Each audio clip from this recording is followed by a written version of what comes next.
एक बार फिर से स्वागत है घटना चक्र में। एक तरफ हम देख रहे हैं एनडीए में टूट के आसार हैं, तो दूसरी तरफ ममता बनर्जी, नवीन पटनायक और यहां तक कि जेडीयू के नेता केसी त्यागी ममता बनर्जी से मिलने पहुंच रहे हैं। कोई थर्ड फ्रंट की बात कर रहा है, कोई फेडरल फ्रंट की बात कर रहे हैं। अब ये थर्ड फ्रंट और फेडरल फ्रंट क्या कल्पना महज है या एक सियासी ऐसा कसरत जिससे कुछ न कुछ मिलने की संभावना बनती है? क्या ये फेडरल फ्रंट जिस आइडिया को ममता बनर्जी ने चलाया, जिस पे आज मुलाकात भी केसी त्यागी ने ममता बनर्जी से किया, शहनवाज क्या कहते हैं आपको मैं दिखाता हूं। हम तीन राज नहीं, हम तो देश के पूरे फेडरल स्ट्रक्चर के पक्ष में हैं और हमारे साथ कई दल जो पिछड़े राज्य भी हैं वो एनडीए के अभिन्न अंग हैं और उसमें हमने शासन में रहते हुए पिछड़े राज्य को की तरक्की के लिए बहुत काम किए हैं। सिर्फ एनडीए ही पिछड़ों राज्य का भला कर सकती है और हमारे साथ हम तीन राज्य के साथ साथ पूरे देश की चिंता करते हैं। और त्यागी, केसी त्यागी और ममता बनर्जी के बैठक पे क्या कहा वो भी आप सुन लें। ममता बनर्जी बंगाल की सीएम है, उनसे मिलने जुलने का कार्यक्रम चलता रहता है। अब वो मिले हैं तो उसके बारे में वो ज्यादा बताएंगे। मैं भी कई बार मिला हूं तो मैंने तो आपने मुझसे कभी ये सवाल पूछा नहीं। सवाल के जवाब नहीं देके सवाल को टालते हुए शकील साहब, ये थर्ड फ्रंट और फेडरल फ्रंट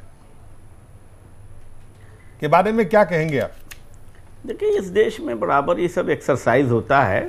थर्ड फ्रंट का कंसेप्ट एक बार सक्सीड किया था, लेकिन आज आपको क्लियर कट बताना पड़ेगा। थर्ड फ्रंट का कंसेप्ट पिछली बार तो लेफ्ट और ये सेकुलर पार्टियां मिल के बीजेपी को सत्ता में लाए थे। लेफ्ट बाहर रह के बीजेपी भी थी, उसके बाद उन्होंने अपना पश्चाताप किया। तो अभी ये सब बातें वेग टर्म में हैं और कोशिशें होती रहेंगी, इसलिए कि कई राज्यों के जो मुख्यमंत्री हैं उनकी जो एम्बिशंस है वो काफ़ी हाई है। तो कहीं ना कहीं इस पार्लियामेंट में ऐसा लगता है कि वो कुछ नए तरह की तस्वीर बनने की उनकी आशाएं उम्मीद हैं, इसलिए वो लगता है। लेकिन हमको तो लगता है कि जो बीजेपी को कंधे पर बैठा के सेकुलर लोग बीजेपी को सत्ता में लाते हैं, अच्छा है कि कोई नए फ्रंट में जाए, कम से कम कहनी और करनी में फ़र्क हो जाए। कम्युनलिज्म की बात करते हैं और सेकुलर बनने की कोशिश करते हैं और फिर रहते हैं बीजेपी के ही साथ। तो इसलिए उस ऐसी परिस्थितियों में अगर कोई नया फ्रंट बनता है तो अच्छा है। आपको लगता है कि इस फ्रंट की कल्पना सही है? नहीं, कल्पना नहीं है, हमको लगता है कि ऐसा होना चाहिए। कम से कम जो कहते हैं वही कीजिए, लेकिन ऐसा होगा कि नहीं होगा ये बड़ा क्वेश्चन मार्क है। पुष्पेंद्र, देखिए, मुझे लगता है कि जो थर्ड फ्रंट और फोर्थ फ्रंट की बात है उसमें एक सबसे बड़ी बात तो यह है कि ये थर्ड फ्रंट जो कभी सीपीआई का और लेफ्ट का आइडिया था, जिससे ममता बनर्जी को बड़ी एलर्जी है, और उस एलर्जी की वजह से ये थर्ड फ्रंट न कहने की जगह इसे फेडरल फ्रंट कहा जा रहा है, जिसमें ममता बनर्जी वेस्ट बंगाल, जेडीयू बिहार और बीजेडी उड़ीसा और जेडीएस कर्नाटक कुछ हद तक, इन 4 राज्यों की कुल सीटें 130 हैं मेंबर ऑफ पार्लियामेंट की। इसके अलावा इस फ्रंट में अकाली दल का आपको पहले से पता है, शिवसेना कहाँ है वो पता है, इसमें जयललिता का पता नहीं है, असम गण परिषद कहाँ है उसका पता है, टीडीपी का पता नहीं है। तो क्या ये 4 लोग जो चुनाव लड़ेंगे, जो अभी चेहरे पे जिनके दिख रहे हैं, और ये तमाम सारे लोगों की पूरी एक्सरसाइज 130 सीटों में से कितनी सीटें आएंगी इनकी, और कौन सा ऐसा अब तक केंद्र में ऐसी सरकार बनी है, चाहे थर्ड हो, चाहे फोर्थ हो, चाहे फेडरल हो, जिसमें कांग्रेस या बीजेपी ना रही हो। अब ये फेडरल के नाम पे चुनाव लड़के कहेंगे कि हम फेडरल पार्टीज मिलकर के एक पार्टी बना रहे हैं, लेकिन ये कैसे मुमकिन है कि उसमें कांग्रेस शामिल ना हो और उसमें बीजेपी शामिल ना हो? कि बीजेपी तो इस फेडरल फ्रंट में कहीं खड़ी नहीं होती है, वो तो सेंटर पार्टी है, नेशनलिस्ट पार्टी है, नेशनल लेवल की पार्टी है। तो ये फेडरल का जो गठबंधन है, इसका किसी ने ये नहीं बताया। मुझे एक छोटी सी कहावत याद आती है कि ये जो यूपी में बहुत ज्यादा बोला जाता है उसको, उसमें कहते हैं कि जब खाली बैठा होता है ना बनिया अपनी दुकान पे, तो कहते हैं खाली बैठा बनिया बांटी तोलता रहता है। उसको लगता है ग्राहक नहीं आ रहा है तो बांट को तोड़ के देखो ये सही बांट है कि नहीं, इस बांट को कभी इधर रखता है। ये भी जो फेडरल फ्रंट का जो इस तरीके से चला है ये भी ऐसे है कि अभी कुछ नहीं है। जैसे आपकी हेडिंग में कहा था कि भाई ये गालिब ये ख्याल अच्छा है दिल बहलाने के सवाल लिए, पूछ रहे हैं क्या ये वाकई वही है? तो ये बिल्कुल वही है। उसमें शकील साहब की बात में मानूंगा कि इसमें कोई चीज है ही नहीं, कुछ पता ही नहीं है कि कौन कहां है। इस थर्ड फ्रंट या इस फेडरल फ्रंट के अंदर सीपीआई आ ही नहीं सकता, सीपीएम आ ही नहीं सकता, क्योंकि वहां ममता के साथ एलर्जी है। अभी इसमें मुलायम और मायावती साथ नहीं जा सकते। वही मैं कह रहा हूं ना कि ये लालू और नीतीश साथ नहीं जा सकते। फौरी तौर पे एक एक्सरसाइज है। केसी त्यागी जी फौरन ट्रेन पकड़ के चले गए बंगाल और पीडीपी साथ नहीं जा सकते। आप सोचे ना कि चौटाला और केजीसी, वही मैंने कहा कि जो आपकी क्षेत्रीय पार्टियां हैं वो कैसे साथ आएंगी। भाई पीडीपी नेशनल कॉन्फ्रेंस एक साथ खड़ी होगी, डीएमके और एआईडीएमके एक साथ खड़ी होगी, ये कैसे मुमकिन है? तो मैं वही पूछ रहा हूँ, तो क्या ये कल्पना जो है इसकी संभावना दूर दूर तक आपको नजर आ रही है? ये फेडरल फ्रंट तो कुछ है नहीं, क्योंकि कोई भी थर्ड फ्रंट या बनाने के फ्रंट लिए आज के दिन में एक आपको पोल चाहिए, ध्रुव चाहिए। तो ध्रुव कौन बनेगा जिसके इर्द गिर्द सभी लोग इकट्ठे होंगे? नीतीश कुमार बनेंगे कि ममता बनर्जी बनेगी कि देवगौड़ा बनेंगे? नहीं, सबसे ज्यादा तो इसमें बड़ा एम्बिशन मुलायम सिंह का है प्रधानमंत्री ये लोग बनने का। इकट्ठे होकर क्या 101 के वोट परसेंटेज को बढ़ा सकते हैं? क्या ममता बनर्जी नीतीश कुमार का जो जेडीयू का वोट परसेंटेज है वो बढ़ा देगी बिहार में, या नीतीश कुमार अपनी सीटें मेंटेन कर लेंगे, पटनायक का वोट परसेंटेज बढ़ा देंगे? क्योंकि फ्रंट तो आप दो तरह का फ्रंट है, एक तो है चुनावी फ्रंट, एक है चुनाव के बाद का फ्रंट। तो चुनावी फ्रंट आप करते हैं जिससे ज्यादा वोट परसेंटेज आपका बढ़े। तो चुनावी जो फ्रंट, वोटिंग के लिए जो फ्रंट है, इसका कोई मतलब ही नहीं है, क्योंकि नीतीश कुमार का जो वोट परसेंटेज है न तो ममता बनर्जी बढ़ा सकती है, न देवगौड़ा बढ़वा सकते हैं, न नवीन पटनायक बढ़वा सकते हैं, न ये नीतीश कुमार कर्नाटक का वोट परसेंट बढ़ा सकते हैं। मतलब कि चुनावी गठबंधन का कोई मतलब ही नहीं है। अब चुनाव के बाद का गठबंधन है तो उस गठबंधन उसी के बीच में होगा जिसके पास सफिशिएंट नंबर ऑफ एमपीज हैं। अब 2 एमपी रहेगा देवगौड़ा के पास, तो उसमें कौन सा फ्रंट बना देंगे वो? जैसा मैंने बोला था 2 या 3 एमपी अगर अकेले लड़े, कांग्रेस का गठबंधन का नहीं हुआ, 40 सीटों पर लड़े नीतीश कुमार, 2-3 सीटें मिलेगी, मैक्सिमम 5 मिलेगी, तो 5 सीट लेकर के आप कौन सा फ्रंट कीजिएगा? तो नीतीश कुमार के हित में ये था कि बीजेपी के सपोर्ट से चुनाव लड़ते। पिछली बार 20 सीटें जीते थे, इस बार भी 20-25 सीटें जीत लेते, फिर उन सीटों की सहायता से, क्योंकि चुनाव के बाद में कितनी आपके पास सीटें हैं वो मैटर करती है। तो ये जो चुनाव के बाद का जो फ्रंट है उसके अभी हमें कुछ नहीं दिखाई पड़ रहा है, क्योंकि देवगौड़ा के पास सीटें नहीं आती है, अभी भी 2 सीटें उनके पास है। इस फ्रंट चुनाव के पहले का जो फ्रंट है उसका भी कोई मतलब नहीं, क्योंकि लोग किसी को वोट नहीं दिलवा सकते। सियासी कसरत है, इसके मायने क्या है फिर? ये सिर्फ वैसे ही कहने के लिए वे बैठे बैठे हैं, कुछ न कुछ करें, कुछ न कुछ सगुफा छोड़ते रहें, न्यूज क्रिएट करते रहें। बहुत सारी बातें की जाती हैं न्यूज क्रिएट करने के लिए, हेडलाइंस सुर्खियों में बने रहने। हाँ, सुर्खियों में बने रहने के लिए, सुर्खियों में बने रहने या दूसरे अपने गठबंधन के साथियों पे दबाव बनाने के लिए। लेकिन दिलीप आप ये भी देखें कि जैसे ही केसी त्यागी अगर ममता बनर्जी से जाके मिल रहे हैं तो एक सिर्फ हम तलाश रहे हैं, संभावनाओं को तलाश रहे हैं, बता रहे हैं हमारे पास एक विकल्प है। उपेंद्र भाई, लेकिन इसमें एक बात शकील साहब, एक चीज मैं पूछना चाहता हूँ इस थर्ड फ्रंट में आपसे कि क्या जो आज यूपीए के कई सारे घटक दल हैं या जो एनडीए के घटक दल आप देख रहे हैं की बात कर रहे हैं, यूपीए के भी घटक दल क्या इस तरह की बात करके, चाहे शरद पवार हो, चाहे आपको समर्थन देने वाले मुलायम सिंह हो बाहर से? देखिए, घटक दल तो अभी हमारे जो चुनाव के पहले वाले हैं वो तो बहुत कम लोग हैं जी। बाकी वो सेकुलरिज्म के नाम पर कई दल जो बाहर से समर्थन दे रहे हैं, तो वो तो अपने चुनाव जीत के आए हैं, हमसे लड़ के आए हैं। तो ये अलग कंसेप्ट है कि वो, जैसा अभी भाई ने कहा कि ये हमने पहले ही कहा था कि ये अलग अलग चीफ मिनिस्टर और रीजनल पार्टियों के जो एम्बिशंस हाई हुए हैं, उसका एक ये है कि कोशिश करके एक गठबंधन बनाना चाहते हैं, एक बड़ा लेकिन सवाल है। किसी गठबंधन के साथ कोई दूसरा एलाइंस जुटने को तैयार नहीं है। मैं एक सवाल आपसे पूछना चाहता हूं कि क्या देश किसी भी थर्ड फ्रंट या फेडरल फ्रंट के लिए एक बार फिर से तैयार होगा? नहीं, निश्चित रूप से इस चुनाव में नहीं होगा। ये चुनाव का एजेंडा सेट हो गया है और उस चुनाव उसी एजेंडा पर होगा जिसमें आमने सामने कांग्रेस और बीजेपी की लड़ाई होगी। पुष्पेंद्र, मैं शकील भाई, मैं सिर्फ इतना जानना चाहता हूं कि मान लीजिए कि धर्मनिरपेक्षता के नाम पे ये तमाम सारे जो रीजनल पार्टियां हैं ये एक हो गई और इनकी ताकत सत्ता के पास नहीं हुई, ऐसे में क्या कांग्रेस पार्टी इन्हें अपनी सपोर्ट देगी? नहीं, देखिए, ऐसा है कि सब एक तो हो ही नहीं सकते। अभी आप ही ने कहा, भाई वो ने बात कहा, मैंने मान ली। ये सवाल पूरा हाइपोथेटिकल है, ये सवाल इस सिचुएशन ही हाइपोथेटिकल है। अगर हम डिस्कस करें, मैं कह रहा हूं मान ले, बातों को डिस्कस ही जनता को गुमराह करने के लिए नहीं करना चाहिए। नहीं, लेकिन आप ये मैं वही पूछ रहा हूं कि क्या जनता के पास, जनता इस तरह के किसी विकल्प को आज देश जो नहीं, है नहीं, ये एजेंडा इस बार का तय हो गया है जी, ये सामने सामने की लड़ाई होगी। अब जहां जहां जिन राज्यों में कांग्रेस कमजोर है, जैसे बिहार ही की चर्चा कीजिए, यूपी की कीजिए, बंगाल की कीजिए, वहां एक गठबंधन बनेगा कांग्रेस के साथ और वो गठबंधन चुनाव लड़ेगी। और नेचुरल है कि कई राज्यों में अपनी अपनी पार्टियां हैं। किसके साथ, ममता बनर्जी या सीपीआई सीपीएम के साथ? नहीं, किसके साथ ये कम्युनल सेकुलर वो आप वेट कीजिए, उसके लिए वेट करना है। लेकिन ये एजेंडा, मोदी एजेंडा तय होने के बाद पूरे देश में नए गठबंधन की एक चक्कर, एक दिशा दिखाई पड़ेगी। शकील भाई, अगर आपकी बात सच मान लें और लगता है जैसे जहां आप कह रहे हैं कि इस देश में एजेंडा सेट हो चुका है और दो राष्ट्रीय पार्टी आमने सामने लड़ाई होगी, तो क्या आप मानते हैं कि अगला चुनाव राहुल गांधी बनाम नरेंद्र मोदी होगा? क्योंकि ये इधर के चुनाव समिति के अध्यक्ष हैं और वो आपकी कोऑर्डिनेशन कमेटी जो इलेक्शन की है उसके अध्यक्ष हैं। आपको लगता है? निश्चित रूप से इसमें कोई ऐसा आश्चर्य की बात है नहीं, इसलिए कि यूपीए ने कह दिया है कि इस चुनाव तक के लिए हमारे इस कार्यकाल तक के लिए मनमोहन सिंह जी हमारे प्राइम मिनिस्टर हैं। कांग्रेस पार्टी ने कह दिया है, आगे का उन्होंने कहा नहीं है। आगे जो जिस तरह से अगर इशारों के न्याय में बीजेपी चल रही है, इशारों के न्याय में कांग्रेस भी चल रही है। एक जो बड़ा सवाल है, क्षेत्रीय पार्टी जितना है, चाहे विदेश नीति हो, चाहे राष्ट्र की दूसरी नीति हो, उसको लगातार गठबंधन की सरकार के रहने की वजह से कई सारी परेशानियां उनको झेलनी पड़ती है।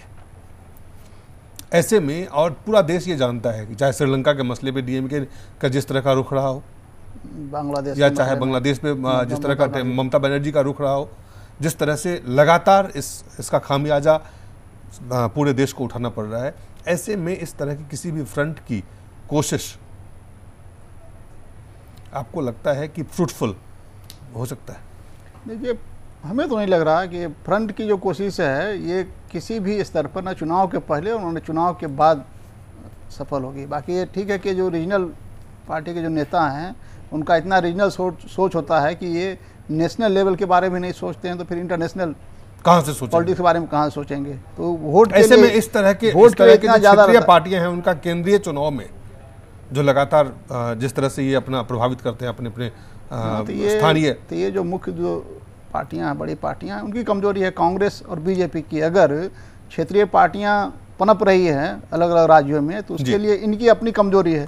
कांग्रेस की कमजोरी है, बीजेपी की कमजोरी है। कांग्रेस की कमजोरी के कारण ममता बनर्जी वहाँ पनप गई जी। बीजेपी की अपनी कमजोरी के कारण नीतीश कुमार वहाँ खड़े हो गए, जबकि नीतीश कुमार को 1995 मात्र 7 सीटें आई थी और बीजेपी को 42 सीटें आई थी। 2000 के चुनाव में भी बीजेपी को 67 सीटें थी और 29 सीटें थी नीतीश कुमार की पार्टी को। उसके बावजूद भी इन लोगों ने, आडवाणी जी ने या वाजपेयी जी ने उनको बना दिया। बनाना चाहिए था सुशील कुमार मोदी को, मुख्यमंत्री बना दिया नीतीश कुमार को। तो इनकी जो अपनी कमजोरी है कांग्रेस और बीजेपी की, दोनों बड़ी पार्टियां की, जिसका राष्ट्रीय फैलाव है, तो उसका खमियाजा भुगत रहा है कि आप क्षेत्रीय स्तर पर इंटरनल पॉलिटिक्स के कारण हमें उसको ने अपनी पार्टी से किसी को नहीं आगे बढ़ने देना है, कहीं ये ना हो जाए तो इसलिए दूसरी पार्टी को कल्याण से खड़ा न हो जाए बिहार में, इसलिए नीतीश कुमार को बढ़ा दिया।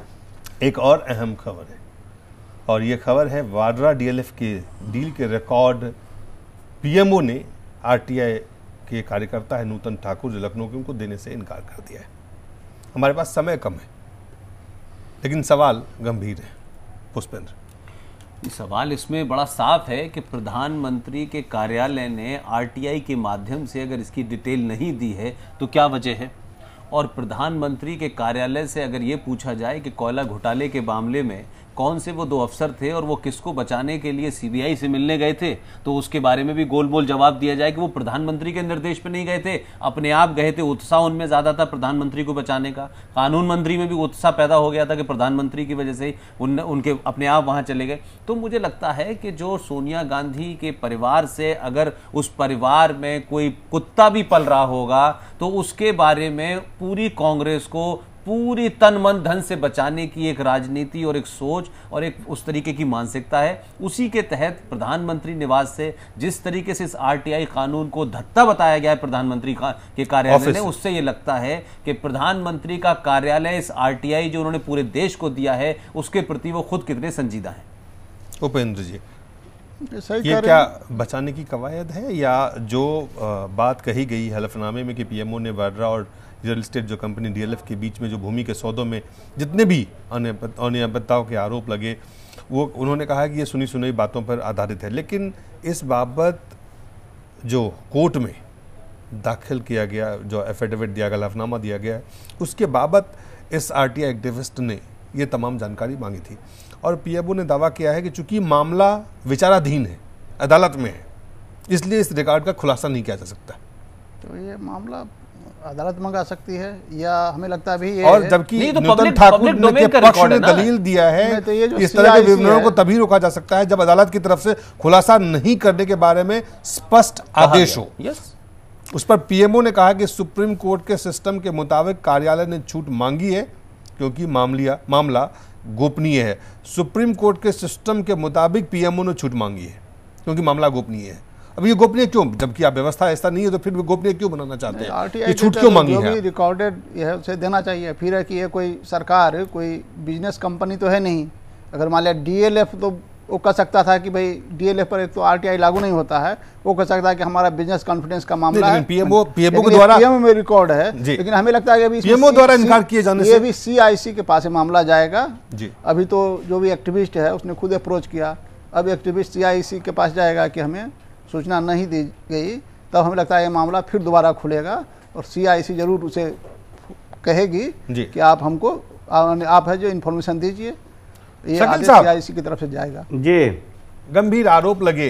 देखिए, एक तो हमारे भाई पुष्पेंद्र जी का जो शब्दों का जो उपयोग किया है, हम समझते हैं माकूल नहीं है, स्टैंडर्ड से बिलो है। सबसे पहली बात तो ये है जी। दूसरी बात हम ये कहते हैं कि एप्रोप्रिएट प्लेस क्या है कोई भी इंफॉर्मेशन का।